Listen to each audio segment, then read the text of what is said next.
इसके बाद आप समाज में क्या विकास में योगदान देना चाहोगे? मेरे को जिस भी क्षेत्र में मौका मिलेगा, मैं उस क्षेत्र में अपना पूरा समर्पण रहेगा। मैं हर एक क्षेत्र में अपना योगदान देना चाहूँगा।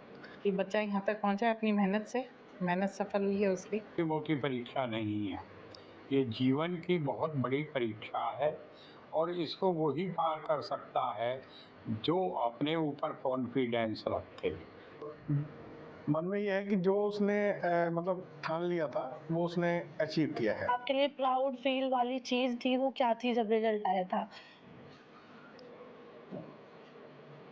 अभी तो मेरे को रिज़ल्ट की खुशी अभी सिंक इन होने में थोड़ा टाइम लगेगा। अभी रिज़ल्ट की इतना वो है। लहरों से डरकर नौका पार नहीं होती, कोशिश करने वालों की कभी हार नहीं होती। जी हाँ, हमारे साथ एक ऐसी शख्सियत मौजूद है जिन्होंने कठोर मेहनत की, कठोर परिश्रम किया और आज अपनी कठोर मेहनत परिश्रम के दम पर आज यूपीएससी जैसी कठिन परीक्षा को पास किया।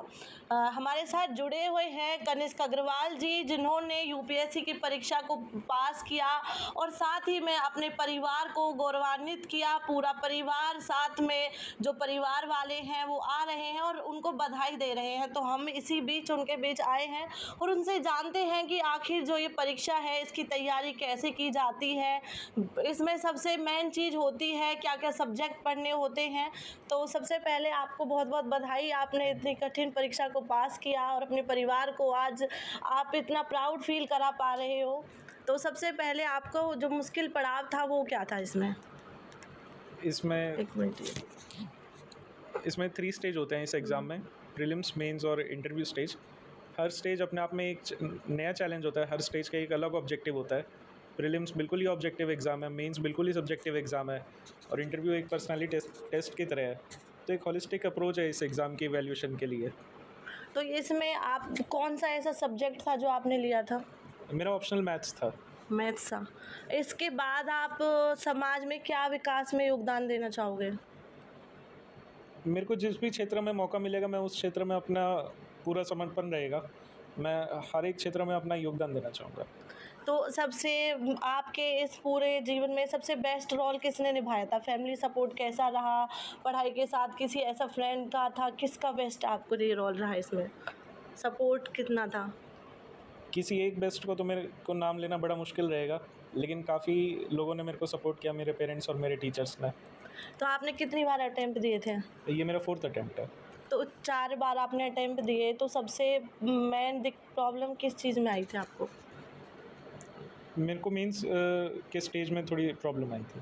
तो आगे के जो हमारे युवा हैं उनसे क्या कहना चाहोगे? उनके लिए कोई बेस्ट पॉइंट हो?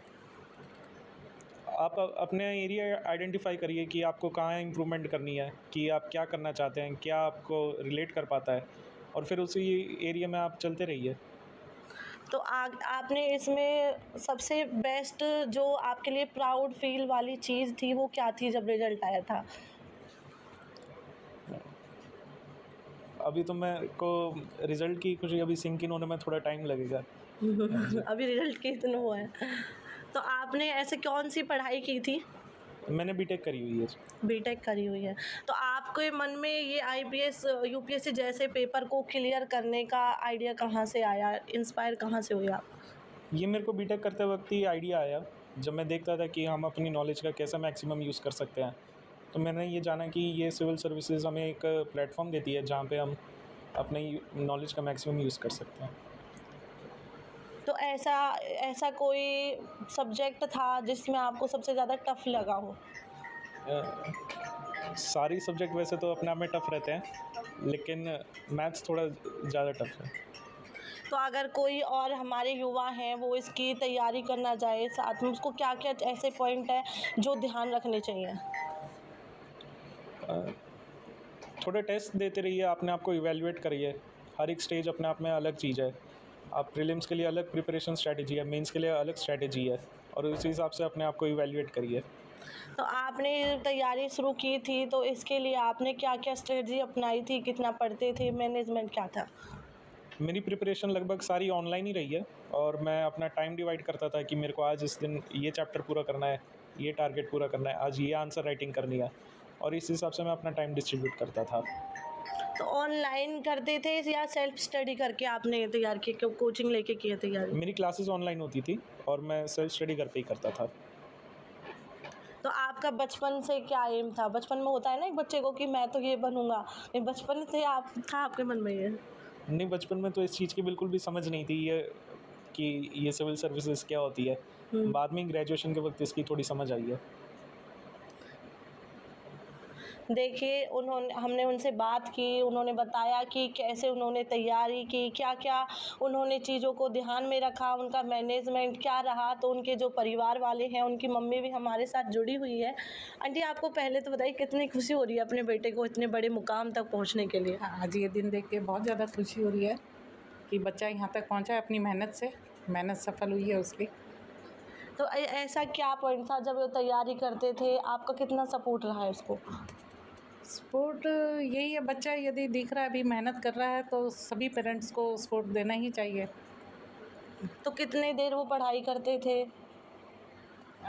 ऐसा कोई फ़िक्स टाइम नहीं है कि कितनी देर पढ़ाई करनी है, जब तक अपना जो टारगेट मॉर्निंग में उठ के लिया है, अभी मैंने आज ये कंप्लीट करना है, तो उसके लिए चाहे रात के 10 बजे और चाहे 11 बजे, तो वो कंप्लीट करके ही मतलब पूरा उठेंगे। तो कितनी देर वो पढ़ाई करते थे? मतलब ये है, वो दिन में टाइम 1 मिनट का भी वेस्ट नहीं करना। सुबह 5 बजे, साढ़े 5 बजे उठ के अपना स्टार्ट कर दिया और रात के 10 बजे तक बस बीच में जो ब्रेक लेना है लंच का, डिनर का या आधा घंटा रेस्ट का, बस उसी में ही मतलब नाइट में कभी आज तक पढ़ाई नहीं की। पूरे साउंड स्लीप अच्छे से नींद लिया। तो जब इनका रिज़ल्ट आया होगा तब कैसा माहौल था मतलब?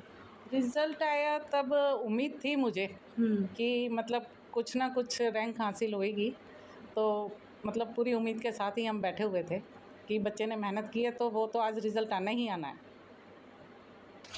आपको कैसी खुशी हो रही है कि आपके पोते ने इतना बड़ा नाम कमाया है? देखो, अच्छे काम की तो खुशी होती ही है।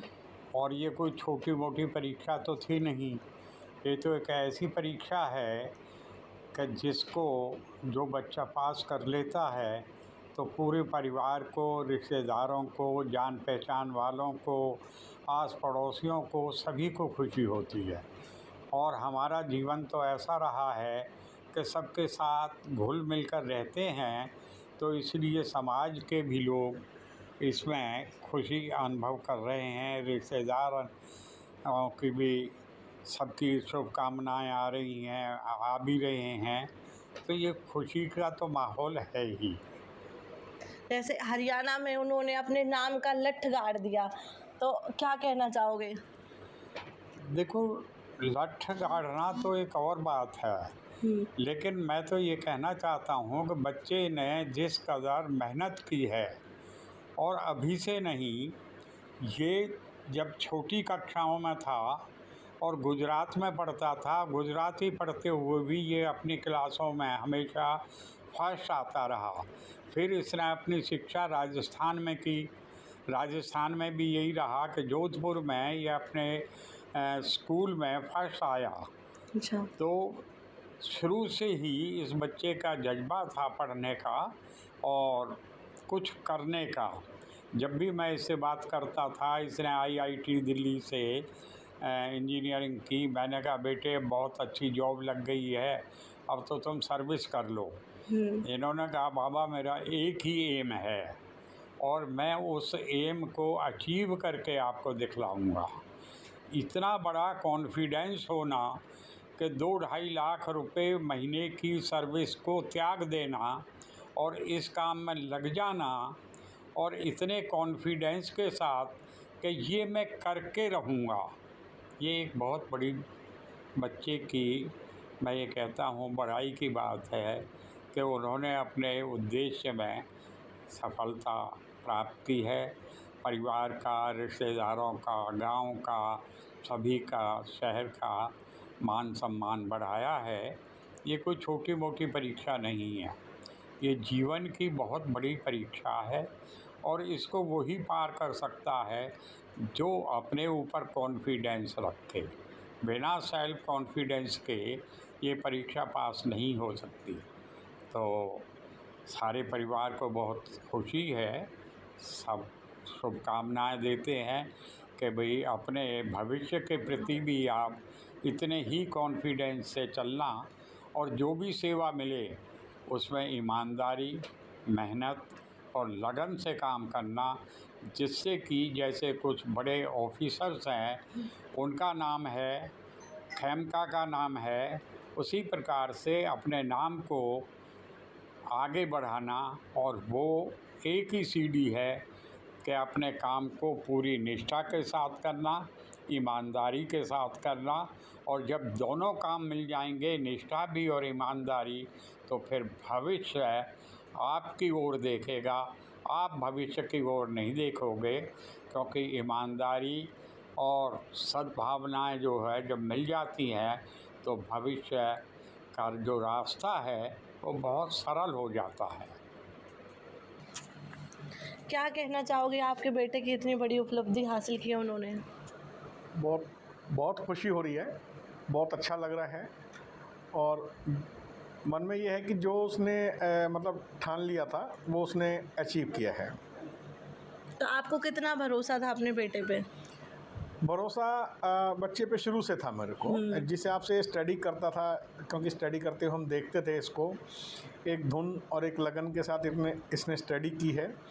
बिकॉज़ मेरा जॉब ट्रांसफरेबल रहा है, तो 4 स्टेट्स में मैं रहा हूँ। मैं हरियाणा में, इसमें राजस्थान में, दिल्ली अब ये है ही, और गुजरात में भी, और उसमें भी वेरियस डिस्ट्रिक्ट में रहा हूँ। तो हमारे को स्कूल्स भी बहुत चेंज करने पड़े, इस वजह से मकान भी चेंज करना पड़ता था।